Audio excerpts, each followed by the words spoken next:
professora Leide por aqui para conversarmos um pouquinho sobre os sinais de pontuação. Você sabe quais são os sinais de pontuação? E sabe também qual é a função de cada um deles? Mas antes de nós conversarmos sobre os sinais de pontuação, nós vamos falar um pouquinho sobre a nossa comunicação. Nós utilizamos várias formas de nos comunicar. Pode ser por imagens, por figuras, pela escrita, pelo WhatsApp, pelo Facebook, pela oralidade. São várias formas.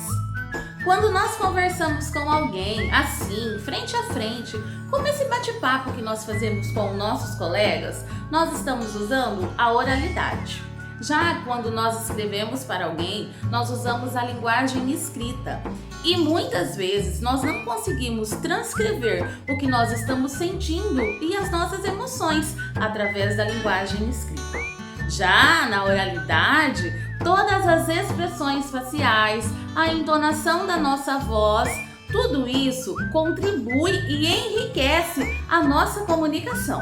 Já no texto escrito, nós não temos isso, por isso que nós usamos os sinais de pontuação.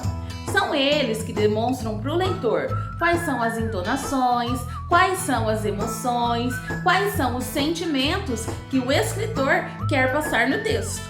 Por isso, nós vamos conhecer os sinais de pontuação e quais são as funções de cada um deles. Vamos lá? O primeiro ponto que nós vamos ver é o ponto final. Ele aparece no final das frases e pode ser usado em frases que informam ou declaram algo. Estou com fome. Hoje tem prova. Outra forma de usar o ponto final são nas abreviações, quando nós queremos diminuir uma palavra muito grande, como por exemplo, doutor, senhor. Quando queremos fazer uma pergunta, usamos o ponto de interrogação. Esse nome parece um pouco complicado no começo, mas depois que você entende o que significa a palavra interrogar, fica um pouco mais fácil. Interrogar significa perguntar, por isso nós usamos o ponto de interrogação quando queremos fazer uma pergunta. Você vem para a escola hoje? Vocês estão fazendo as atividades?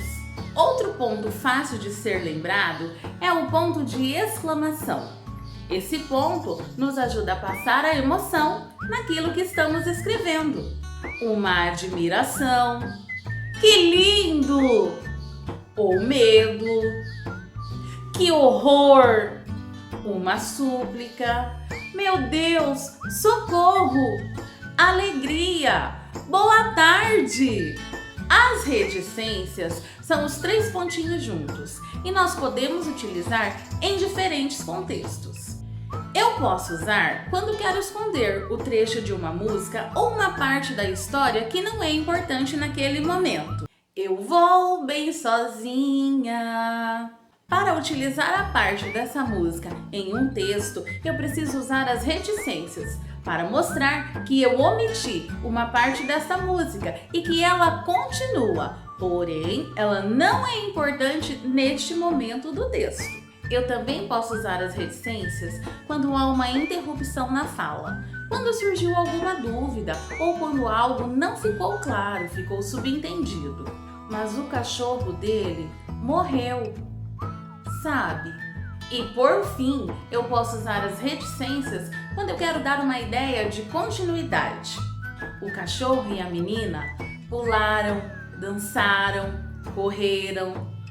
Aqui, as reticências indicam que as brincadeiras e diversões continuam. Os 2 pontos aparecem quando indicam que alguém vai falar. Então, Pedro disse. Ou quando traz alguma citação que alguém pensou ou falou anteriormente.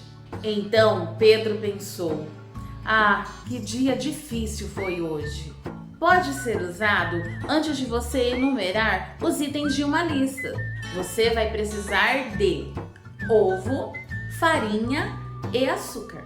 O travessão indica que alguém está falando. Ele aparece sempre no início da fala de algum personagem. E Pedro falou: "Estou com muita fome, não aguento mais." A vírgula indica uma pequena pausa na leitura. Algumas pessoas dizem que é para respirar, mas o uso da vírgula tem algumas regrinhas. Vamos ver quais são elas? Para escrever uma data e um lugar, nós utilizamos a vírgula para separar a data do lugar. E nós fazemos isso todos os dias quando escrevemos o cabeçalho no nosso caderno. Como, por exemplo, Paranavaí, 14 de novembro de 2021. A vírgula também é utilizada antes do vocativo em uma frase. Ops! O que é vocativo? Vocativo é quando chamamos alguém para ouvir a nossa frase, como por exemplo: "Boa tarde, senhor." "Mãe, posso pegar um pirulito?" A vírgula também é utilizada para separar itens de uma lista. Você vai precisar de cola, papel e tesoura. E agora, vamos para a atividade?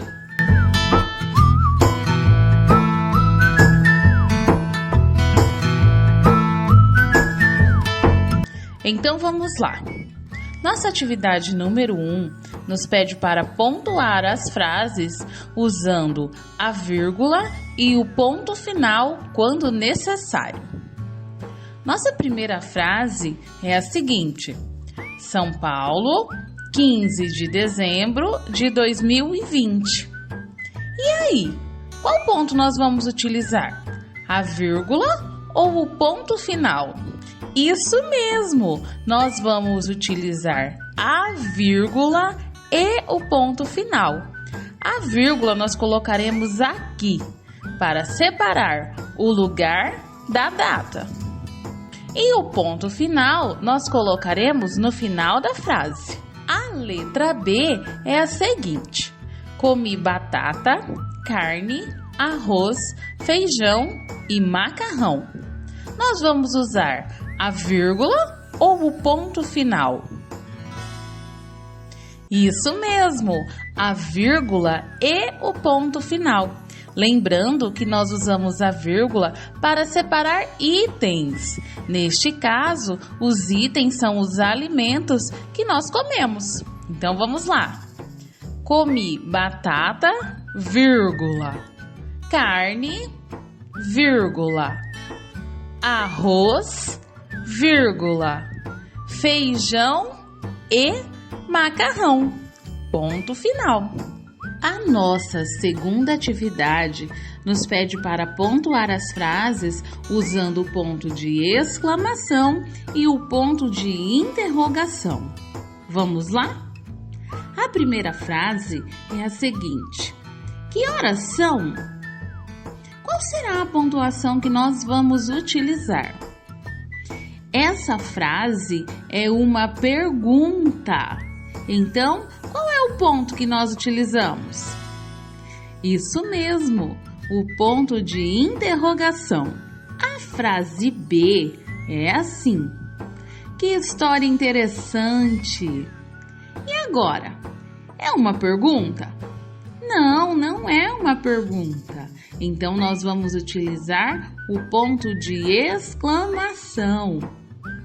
Capriche na sua atividade e eu espero que você tenha aprendido um pouquinho sobre os sinais de pontuações. Beijos! Se cuidem! Tchau!